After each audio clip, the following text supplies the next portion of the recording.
एक बार फिर से आप सभी का स्वागत है हमारे YouTube चैनल पे। आज हमारे साथ हैं सर।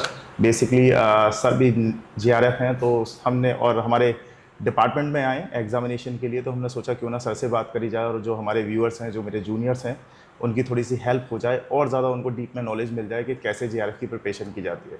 तो first of all sir, thank you so much आने के लिए और बहुत बहुत शुक्रिया वेलकम आपने सर। हमें टाइम दिया उसके लिए। अरे बिल्कुल sir. Sir first of all आप प्लीज़ हमारे दर्शकों को अपना इंट्रोडक्शन देना चाहेंगे हाँ प्लीज़। बिल्कुल। मेरा नाम डॉक्टर शफ़ी मोहम्मद है। मैं इटावा का रहने वाला हूँ। करंटली जो है मैं वर्क कर रहा हूँ in the department of physical education AK PG college Shukabad में। मैं कितनी तो है तो और अभी आप एज ए असिस्टेंट प्रोफेसर लगे हुए हैं वहाँ पर। जी बिल्कुल सर। अच्छा, थैंक यू। तो सर आपका एएमयू आना का पर्पस एग्जामिनेशन के सिवा और कुछ या? मैं एग्ज़ामिनेशन तो लेने आया हूँ, बाकी मेरा यहाँ से लगाव भी बहुत है क्योंकि मैं हम्म, यहीं का स्टूडेंट भी रहा हूँ। बिल्कुल। मैंने यहाँ से ग्रेजुएशन और बीपीएड मेरे यहीं से है। तो जब भी मुझे यहाँ बुलाया जाता है तो मैं अपने घर के तरीके से यहाँ चला आता हूँ। तो सर मतलब आपने बीपीएड यहाँ से किया है, एमपीएड और पीएचडी? एमपीएड मेरा IPS college Jiwaji university Gwalior से है। ओके। उसके बाद 2-3 साल मैंने प्राइवेट जॉब भी की है और उस ड्यूरेशन में ही मैंने प्रिपरेशन की है जेआरएफ और नेट मैंने उसी ड्यूरेशन में निकाला है। ओके उसके बाद मैंने पीएचडी एलएनआईटी ग्वालियर से की है। सर, मेरा एक क्वेश्चन है, क्योंकि मैं अभी मतलब मैं जूनियर हूँ आपका, आप मेरे सुपर सीनियर में से एक हैं। मेरा एक क्वेश्चन है कि as a student, for example आप एक वक्त था आप यहाँ के कभी स्टूडेंट रहे हैं, बिल्कुल। आज माशाल्लाह आप एज ए टीचर यहाँ पे आए हैं। वो टीचर्स आपके साथ बैठते हैं जिनसे आप कभी डरते थे, कभी उनसे पढ़ते थे, उनसे क्वेश्चन करने में घबराते थे, जी उनके पेपर में डर लगता था। आज उन टीचर्स के बराबर में बैठ के आप एज ए एग्जामिनर, कैसी फीलिंग होती है वो? ये तो हमारा सौभाग्य है कि हमें इस पोजीशन पे आके और यहाँ सर के साथ बैठने का मौका मिला। बिल्कुल। बट अभी भी रेस्पेक्ट वही है और बिल्कुल। अभी भी डरते हैं हम लोग टीचर से कि वो भाई गुरु हमारे का दर्जा टीचर हैं। कभी कम नहीं हो सकता, ये बात रियलिटी है। बिल्कुल बिल्कुल। हाँ, इट्स गुरु गुरु रियल। ही रहेगा हमारा। बिल्कुल बिल्कुल। वो हम लोगों को भी बड़ा फील होता है कि हाँ जो है टीचर्स ने हम लोगों को इस लायक बनाया हाँ कि आज हम उनके साथ बैठ रहे हैं। और अब तो पता नहीं क्यों ऐसा लगता है कि बिल्कुल फैमिलियर से हैं। बड़ा हंसी हाँ मजाक चलता है हमारा टीचर्स के साथ जिन्होंने हमें पढ़ाया है। उस टाइम हाँ। पे हम लोग बहुत ज़्यादा डरते थे। अभी जैसे कल मेरी टोनी सर से बात हुई थी, जी अब्दुल जी मजीद साहब से। जी जी मैंने उनसे भी पूछा, मैंने कहा सर आप यहाँ पे इतने एक लंबे वक्त, क्योंकि उनका बीपीएड एमपीएड पीएचडी यहीं पे रहा। मैंने उनसे भी पूछा, मैंने कहा सर इतना लंबा वक्त आपने इन टीचर्स के साथ बिताया एज अ स्टूडेंट, मतलब एज अ स्टूडेंट हमें थोड़ी झिझक होती है हाँ टीचर से बिल्कुल बात होती करने है में, थोड़ी सबके साथ। घबराहट भी होती है। अच्छा, कोई टीचर ऐसा भी होता है जिसके साथ हम बड़े फ्रैंक होते हैं, हाँ, बड़ी जी खुशी से क्वेश्चन पूछ लेते हैं, सर ये बता दीजिए, सर वो जी बता जी दीजिए। कभी कभी वो भी बोल रहे थे कि कभी कभी हमें ऐसा लगता है कि यार मैं कहीं ज़्यादा चक्कर तो नहीं काट दिए, कहीं सर डिस्टर्ब तो नहीं हो रहे मेरी वजह से, ये भी फीलिंग रहती है। जी जी। तो मैंने उनसे भी पूछा, मैंने कहा आज कैसा लगा जब सर के बराबर में आप बैठ के एज एग्जामिनर? तो उन्होंने बोला यार डर तो आज भी बरकरार था, आखिर हैं तो मेरे गुरु ही। वो रहना भी चाहिए जी क्योंकि हाँ। वही एक्चुअली वो रेस्पेक्ट एक भी वही है। एक डर भी नहीं है, उसे डर नहीं कहेंगे, लेकिन वो जी एक जो जी। रेस्पेक्ट है ना अपने रेस्पेक्ट टीचर के बिल्कुल प्रति, बस वो है। बिल्कुल उसे डर तो बिल्कुल नहीं, मुझे नहीं लगता कहना भी बिल्कुल चाहिए डर, बिल्कुल। लेकिन वो एक रेस्पेक्ट है जो कि हमेशा वो यहाँ थे और यहीं यहाँ रहेंगे, यही हम चाहे रहेंगे। कितने भी आगे बढ़ जाएं, ऑब्वियसली। तो सर मेरा जो आपसे, मैं डायरेक्ट पॉइंट पे आता हूँ, जो जी जी। जिसके लिए आज हम दोनों यहाँ पे बैठे हुए हैं पॉडकास्ट के लिए। सर जो आपने नेट और जेआरएफ की प्रिपरेशन करी, वो आपके प्रिपरेशन का वे क्या था, किस तरीके से आपने प्रिपरेशन करी, कौन सी बुक्स आपने चूज़ करी, आपका पढ़ाई का तरीका क्या था, आपका शेड्यूल क्या था, तो उस बारे में प्लीज़ हमें डीपली बता सकें तो प्लीज़। हाँ बिल्कुल। एक्चुअली मेरा कोई ज़्यादा पढ़ाई के मामले में रुझान भी नहीं था। मैं सिंपली एक गवर्नमेंट कॉलेज से निकला हुआ, स्कूल से निकला हुआ एक विद्यार्थी रहा हूँ। और इसके बाद जब मैंने एमपीएड क्लियर कर लिया उसके बाद एक मेरे गुरु हैं जिनका नाम डॉक्टर ब्रिज किशोर प्रसाद है। उन्होंने हम लोगों को बोला कि जब मास्टर डिग्री कर ही लिया है तो क्यों ना नेट और जेआरएफ की तैयारी करो। मुझे नेट और जेआरएफ के बारे में एक्चुअली बिल्कुल क्लियर नहीं था कि एक्चुअली ये होता क्या होता है। क्या है? हाँ बिल्कुल। क्योंकि बताने के लिए आपको कोई ना कोई एक ऐसा गाइड भी चाहिए होता है जो आपको रास्ता दिखा सके। बिल्कुल। तो फर्स्ट फेज़ मेरा वहीं था, वहीं से सर ने मुझे इसकी राय दी और मैं उस टाइम प्राइवेट जॉब कर रहा था मास्टर डिग्री करने के बाद। तो जब सर ने बताया तो मैंने कुछ उसके यूट्यूब्स पे देखा कि नेट और ये क्या होता है, मतलब आपने सेल्फ जेआरएफ रिसर्च कैसे। करी अपने जी पहले? जी बिल्कुल। ओके। क्योंकि रास्ता दिखा दिया तो टीचर्स का काम मेरी समझ से वहीं तक है कि आपको रास्ता रास्ता दिखा, दिखा सकता है, बिल्कुल सही बाकी बात। सारी मेहनत का काम आपका ही रहता है। बिल्कुल बिल्कुल। तो फिर मैंने जो है बुक्स वगैरह देखी, बुक्स ली। उसमें स्पेशली कोट्टी सर की एक बुक है, कमलेश सर की बुक है। और एसेंशियल ऑफ फिजिकल एजुकेशन तो वो तो एसेंशियल है बिल्कुल ही, वो बेस है सबके ये, लिए हाँ, जितने भी बिल्कुल। फिजिकल एजुकेशन के हैं। हम्म, और इसके अलावा फिर पर्टिकुलर जो बुक्स जिस सब्जेक्ट के लिए रहती है वो बुक्स मैंने देखी। हम्म, और उसके बाद एग्ज़ाम में बैठना स्टार्ट किया तो फर्स्ट अटैम्प्ट जो है दुर्भाग्यपूर्ण मेरा कंप्लीट नहीं निकल सका नेट, और मैंने फिर दोबारा से तैयारी करी और दोबारा में मेरा नेट क्लियर हुआ। फिर उसके बाद मैंने फिर तीसरी बार दिया तो फिर मेरा जेआरएफ क्लियर हुआ। ओके। तो इसी तरीके से जो प्रिपरेशन का एक वे था जेआरएफ क्लियर करने का, वो मुझे भी फील हुआ कि अगर कोई भी बच्चा जेआरएफ करना चाहे तो कोई इतना टफ नहीं है। हम्म, आपको डायरेक्शन मिले, आप उससे जो है अपनी मेहनत करें, तैयारी करें, बुक्स जो हैं उससे पढ़ें, शॉर्टकट ना ढूंढें। स्टार्टिंग में आप एमसीक्यू क्वेश्चन की तरफ बिल्कुल भी ना जाएं। बिल्कुल। आप अपने खुद पर्सनल नोट्स बनाएं, दूसरे के नोट्स से ना पढ़ें बिल्कुल।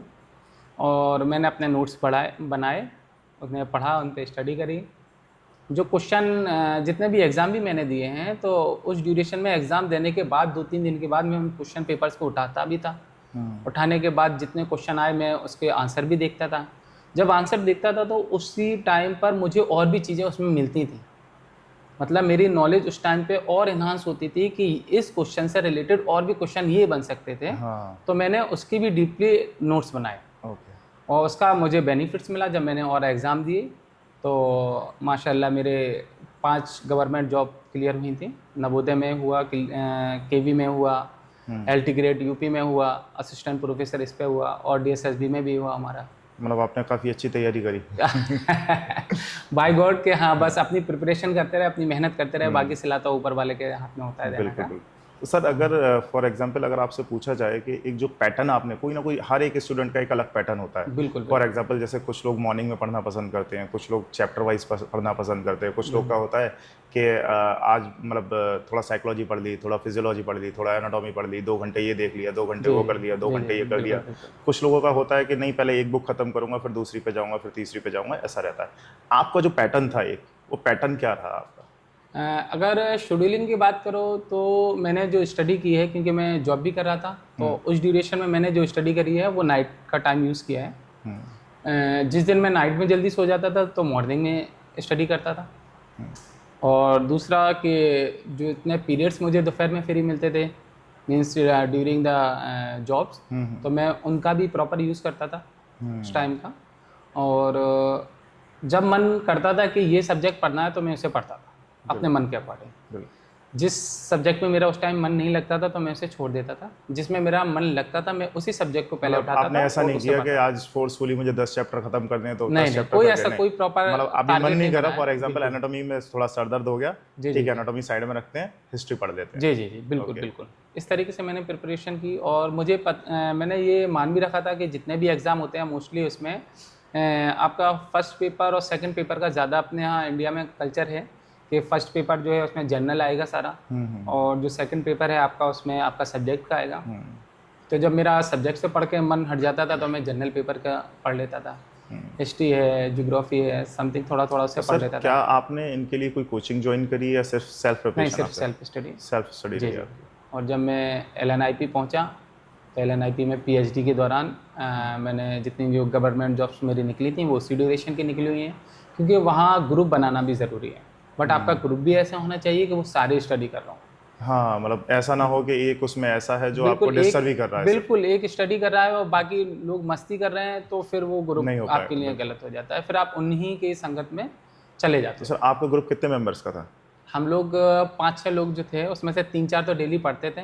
कभी कोई किसी काम से चला गया, किसी का मन नहीं कर रहा, वो नहीं आ रहा, तो ऐसे 3-4 तो परमानेंट रहते थे। परमानेंट रहते थे और सर सभी की जॉब जी, लगी? सभी गवर्नमेंट जॉब में अरे हैं। ग्रेट। मेरे ज़्यादातर जो फ्रेंड्स हैं वो स्पोर्ट्स ऑफिसर MP में लगे हुए हैं। अरे ग्रेट सर। और मेरे साथ के एक और मेरे भाई हैं, वो डॉक्टर राकेश, वो यहीं अलीगढ़ में हैं, वो असिस्टेंट प्रोफेसर पे ज्वाइन करे हुए हैं। अच्छा। काफ़ी अच्छा लगता है जब हमारे साथ ही सब राजेश सर सारे जो बास्केटबॉल, वो बिल्कुल। है ना, राजेश जी, सर जी, की जी। बात कर रहे हैं आप, राकेश। राकेश जी, सॉरी। यस। हाँ। तो सर जैसे फॉर एग्जांपल आपने बताया कि आप जब जो दिल में आता था, मतलब अभी मन नहीं कर रहा तो ये सब्जेक्ट उठा लिया, अभी मन नहीं कर रहा तो वो ले लिया, लेकिन अगर इन एवरेज अगर देखा जाए तो दिन में आप समथिंग समथिंग कितने घंटे पढ़ देते थे? एवरेज अगर निकला जाए, क्योंकि हर दिन एक जैसा नहीं होता, किसी दिन थोड़ा ज़्यादा टाइम मिलता है, किसी दिन थोड़ा कम मिलता है, लेकिन अगर एवरेज निकालें तो लगभग कितने घंटे आपके दिन में हो जाते थे? एक्चुअली जब एग्ज़ाम ड्यूरेशन का टाइम रहता था तो कहो तो पूरी नाइट पढ़ लें हम लोग, ठीक है, और कभी जो है 2 घंटे पढ़ लिए। बहरहाल ये था कि हमें पता है कि एग्ज़ाम देना है, जितनी नज़दीक एग्ज़ाम आता जाता था हमारी स्टडी उतनी ही बढ़ती जाती थी। मतलब उतना ही टाइम शेड्यूल आपका बढ़ता जी चला जी जाता था। बिल्कुल। और उसके बाद एग्ज़ाम से 2 या 3 दिन पहले कोई न्यू चीज़ नहीं पढ़नी होती थी हम लोगों को। केवल जो है अपना जो सिलेबस है, जो हमने अपने नोट्स बनाए हैं, उसके अकॉर्डिंग उसी का केवल रिवीजन करना होता रिवीजन, मतलब अगर की पॉइंट्स की बात करी जाए आपके अकॉर्डिंग, तो फर्स्ट आप अपने नोट्स बनाएं।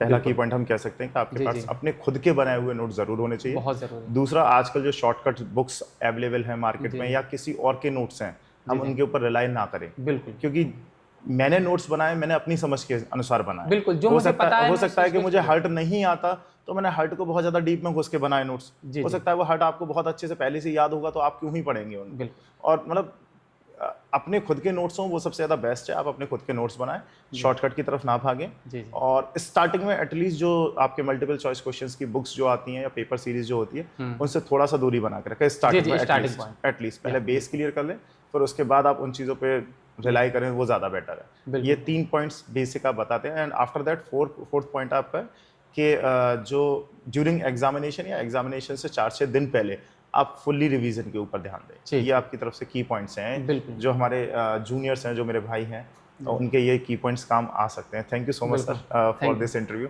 और सीरियसली जो आपने जानकारी दी वो कहीं ना कहीं लोगों के काम आएगी, मेरे भी काम आएगी। बहुत बहुत शुक्रिया सर। मैं वेलकम। चाहूँगा कि आप फ्यूचर में प्लीज़ हमारे साथ दोबारा इसी तरीके से बने रहें। बिल्कुल सर, बिल्कुल। Thank you so much. आप जब भी बुलाएंगे हमारे बिल्कुल सर, थैंक यू सर।